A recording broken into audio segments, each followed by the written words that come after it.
there are certain things here that are true, and we need to ask more questions about them.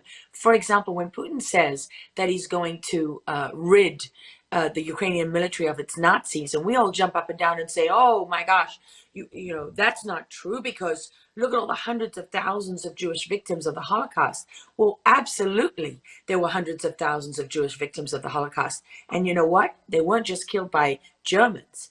A lot of them were killed by Ukrainians, because Western Ukraine backed the Nazis and was a headquarters of the Nazi SS. And when you see that black sun of the occult on the uniforms of Ukrainian soldiers, and by the way, not just one battalion, not just a handful of soldiers, look at the pictures of female Ukrainian soldiers being lionized and, you know, sort of worshipped by the US media, right? They've got that black sun of the occult. Now, why is that significant? Well, that was another emblem of the SS, wasn't it? Because there was an occult dimension to the SS that we, again, don't like to talk about typically in our history.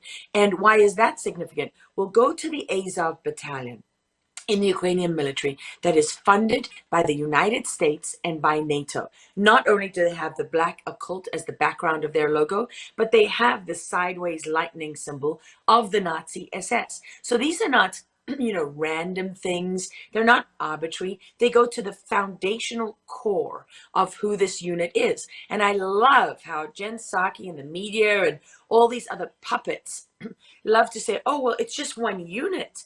Imagine if there was a unit in the United States military that had the emblems of the Nazi SS as its defining, you know, logo, and was pictured holding up, you know, swastika flags as the Azov battalion is pictured.